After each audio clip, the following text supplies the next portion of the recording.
બીજું મારે થોડુંક એ જાણવું છે કે તમે જે અત્યારે વાત કરો છો કે સાધના અને તપસ્યાઓ એ લોકોની, બરાબર? તો બધા સાધુઓ અલગ અલગ પ્રકારની તપસ્યાઓ કરતા હોય છે, જેમાં અત્યારે તો કહેવાય ને કે સોશિયલ મીડિયા એટલું સ્ટ્રોંગ છે કે દરેક લોકો સુધી કુંભની વિડીયો બી પહોંચતી હોય છે, જેમાં દરેક લોકો એવું જોયું છે કે કોઈ સાધુ એવા છે જેમનો એક હાથ વર્ષોથી ઉપર છે, right? કોઈ સાધુ એવા છે કે જે કહેવાય ને કે બાવળો અને કાંટાઓ ઉપર સૂવે છે, કોઈ સાધુ એવા બી છે કે જે ક્યારેય સૂતા જ નથી.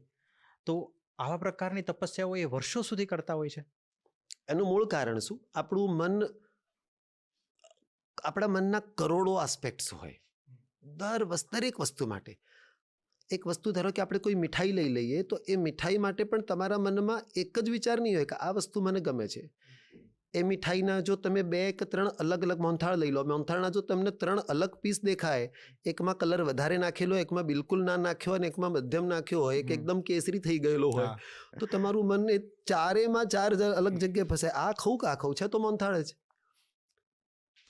એકની મીઠાશ વધારે છે, એકની ઓછી છે, એકમાં ઇલાયચીનો સ્વાદ થોડો વધારે છે, એકમાં, વિચાર કરો, વસ્તુ એક જ છે, ટેસ્ટ એક જ આવવાની છે કે મોહનથાળનો ટેસ્ટ.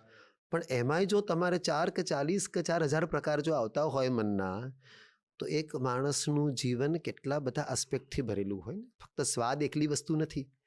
આપણી લાઇક્સ, ડિસલાઇક્સ, આપણે બધી જગ્યાએ જોડાયેલા આપણા સંબંધો, આપણી ભાવનાઓ, એના કરોડો આસ્પેક્ટ્સ છે.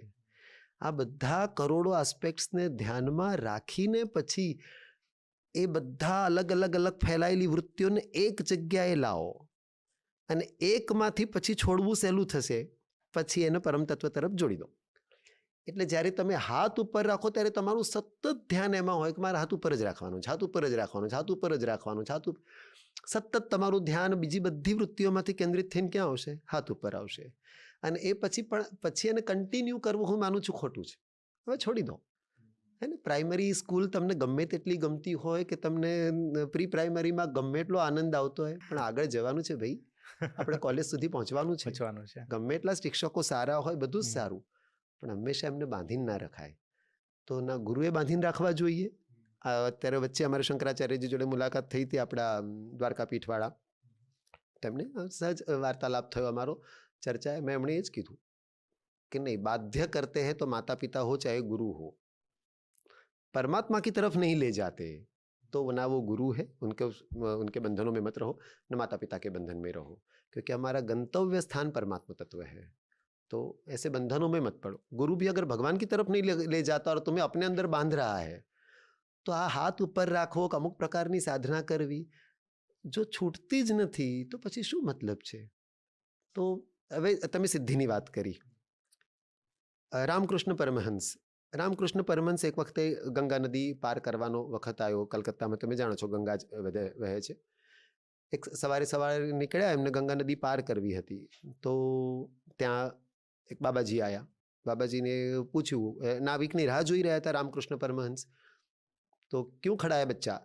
तो क्या महाराज जी, वो देखो नाविक नहीं दिख रहा है आज मुझे कोई. अरे तुमने क्या, तुम वो दक्षिणेश्वरी काली वाला पुजारी है ना तू? क्या महाराज जी, मैं वही हूँ. तो तूने क्या पाया इतने दिन तक? देख मैं क्या करता हूँ. એમણે પાણી ઉપર ચલીને બતાવ્યું. એ સંતે પાણી ઉપર ચલીને ગંગા નદી ક્રોસ કરીને બતાવી, વળી પાછા આવી ગયા. देखा हमने क्या पाया है? बोले हाँ बाबा जी, मानना पड़ेगा, बहुत बड़ी सिद्धि है. अरे इसके पीछे हमने 22 साल खपाए, 22 साल. अच्छी बात. સંત હતા, બીજું તો શું બોલે. એટલી વારમાં કોઈક નાવિક આવી ગયો. એ જમાનામાં કે કાણા બેયાણા જે ચાલતા હશે, એ કાણો બેયાણો એને આપ્યું ને કે એ નદી મુझे પાર કરनी है. રામકૃષ્ણ પરમહંસ જતા જતા એમને એટલું કહીને, महापुरुष છે ને, એક જ વાક્યમાં ઘણું બધું કહી જાય.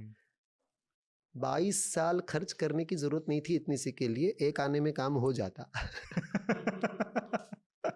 22 વર્ષ તમે ક્યાં આપો છો? શેની પાછળ આપો છો? થોડો તો વિચાર કરો.